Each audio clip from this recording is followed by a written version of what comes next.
आप सभी को नमस्कार। मित्राणी, स्वागत है आपका संस्कृत शिक्षा में और मैं हूँ बिंदु शर्मा। हम कर रहे हैं नीति शतक की फटाफट प्रश्नोत्तरी। तो कल भी हमने ये प्रश्नोत्तरी की थी। तो ये 200 प्रश्नों की श्रृंखला है, तो आप बने रहिए। तो देखते हैं, हम प्रारंभ करते हैं अपनी आज की कक्षा। नीति शतक के रचयिता हैं, नीति शतकम के रचयिता कौन है? जयदेव हैं। देखिए, जयदेव हैं, अमरूक हैं, क्षेमेंद्र हैं या भर्तृहरि हैं। तो कौन है नीति शतक के रचयिता? ये हैं, कौन है? जयदेव हैं या फिर अमरू शतक हैं, क्षेमेंद्र हैं या भर्तृहरि हैं। तो ये हैं भर्तृहरि। कौन है? भर्तृहरि। भर्तृहरि ने नीति शतक लिखा है गद्य में, पद्य में, गद्य पद्य दोनों में, छंदों में या श्लोक में। तो फर्स्ट का आंसर होगा भर्तृहरि और दूसरे का आंसर होगा छंद। ये क्या है? छंदों में भर्तृहरि ने नीति शतक लिखा है, छंदों में। आगे देखते हैं, शतक त्रय के रचयिता हैं। शतक त्रय के रचयिता कौन है? भर्तृहरि हैं, भट्टी हैं, मयूर भट्ट हैं या भोज हैं। तो शतक त्रय के रचयिता कौन है? ये हैं भर्तृहरि। तो कौन कौन से लिखी थी इन्होंने? नीति शतक, वैराग्य शतक और एक और, आप जो हमने कल भी पढ़ा था ये, तो आप ये उसमें कमेंट बॉक्स में बताएंगे। भारतीय जनश्रुति महाराज भर्तृहरि को विक्रम संवत के संस्थापक महाराज विक्रमादित्य का बड़ा भाई मानती है या कालिदास के समकक्ष मानती है? गुजरात और महाराष्ट्र के समीप स्थित राज्य का राजा मानती है या विदिशा के राज्य का घनिष्ठ पुत्र मानती है? तो इसका उत्तर हम क्या देखेंगे? प्रश्न नंबर 4 का उत्तर है ए। ये विक्रम संवत के संस्थापक महाराज विक्रमादित्य का बड़ा भाई मानती है। तो आगे देखते हैं, शतक त्रय ग्रंथ के रचनाकार ने और किस प्रसिद्ध ग्रंथ की रचना की है? तो अष्टाध्यायी, महाभाष्यम, वाक्यपदीयम या सिद्धांत कौमुदी। तो इन्होंने किस ग्रंथ की रचना की है? कौन से ग्रंथ की रचना की है? तो इन्होंने की है वाक्यपदीयम की, वाक्यपदीयम की। आगे देखते हैं, नीति शतक में कितने पद्य हैं? 100 हैं, 101 हैं, 113 हैं या 111 हैं। तो नीति शतक में कितने पद्य हैं? देखिए, ये हैं 111। कितने पद्य हैं? 111। आगे देखते हैं, नीति शतकम में कितने श्लोक हैं? 50 हैं, 25 हैं, 100 हैं या 200 हैं। तो नीति शतक में कितने श्लोक हैं? 100। कितने हैं? 100। आगे देखते हैं, नीति शतकम किस प्रकार के काव्य के अंतर्गत आता है? तो नीति शतक किस प्रकार के काव्य के अंतर्गत आता है? गद्य काव्य, प्रबंध काव्य, मुक्तक काव्य या इनमें से कोई नहीं। तो नीति शतक किस प्रकार के काव्य में आता है?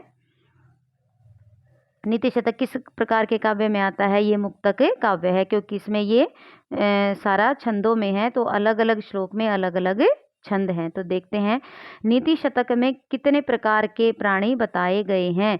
तो नीति शतक में कितने प्रकार के प्राणी बताए गए हैं? 4 प्रकार के। कितने प्रकार के? 4 प्रकार के। आगे देखते हैं, नीति शतक के अनुसार सभा में किस उपाय द्वारा मूर्ख अपनी मूर्खता को छुपा सकता है? कम बोलकर, मौन रहकर, विचार पूर्वक बोलकर या हंसकर। तो इसका उत्तर होगा बी। यदि मौन रहता है मूर्ख, तो वो अपनी मूर्खता को छुपा लेता है। नीति शतक के अनुसार क्रोधी राजा के प्रिय होते हैं उसके अपने परिजन, उसके घनिष्ठ मित्र, उसके निजी सेवक या कोई व्यक्ति भी नहीं। तो कोई व्यक्ति भी क्रोधी राजा का प्रिय नहीं होता है। आगे देखते हैं, दुष्टों के मित्रता की तुलना की गई है किससे? छाया से, कोयल से, सर्प से या विष से। तो ये किससे की गई है? छाया से। किससे? छाया से। आगे देखते हैं, सभी प्रकार की विपत्तियों से रक्षा होती है। किस तरह से विपत्तियों से रक्षा होती है? पूर्वकृत पुण्यों के कारण, वीरता के कारण, देवताओं की सहायता से या प्रत्युत्पन्नति से। तो इसका उत्तर होगा कि पूर्वकृत पुण्यों के कारण हर प्रकार की समस्याओं से हमारी रक्षा होती है, विपत्तियों से हमारी रक्षा होती है। आगे देखते हैं, प्रश्न नंबर 14, इंद्र का मैना किसका पुत्र था? ये था इंद्र का, हिमालय का, समुद्र का या दैत्य का। तो किसका पुत्र था? ये मैनाक, ये हिमालय का पुत्र था। जो जब इंद्र पर्वतों के पंख काट रहे थे, तो ये अपने पिता को छोड़कर भाग गया था। आगे देखते हैं, प्रारभ्यते न खलु विघ्ने भयेन कई जनई बालई नीचई या पुरुषई। तो प्रश्न नंबर 15 का उत्तर है सी, नीचई। आगे देखते हैं, विभाति काय करुणाकुलानाम रिक्त स्थान की पूर्ति करें। कुंडलेन कंकणेन परोपकारायण चंदनेन या परोपकारिणाम। तो इसका उत्तर होगा सी, परोपकारेण न चंदनेन। विभाति काय करुणाकुलानाम परोपकारेण न चंदनेन। आगे देखते हैं, ये परहितम स्वार्थाय निगंति नीति शतकम के अनुसार वे लोग हैं, कौन हैं? सत्पुरुषा है, सामान्य है, मानुष राक्षसा है, या इनमें से कोई भी नहीं है। तो ये कैसे हैं? मानुष राक्षस। ये अपने स्वार्थ के लिए दूसरों का किसी भी तरह से नुकसान कर सकते हैं। तो ये क्या है? मानुष राक्षस। आगे देखते हैं, नीति शतकम का विषय है किसी एक संप्रदाय से संबंधित है, विज्ञान पर आधारित है, आध्यात्मिक संचेतना पर आधारित है, या मनुष्य मात्र की नीति कुशलता का उपदेश देने वाला है।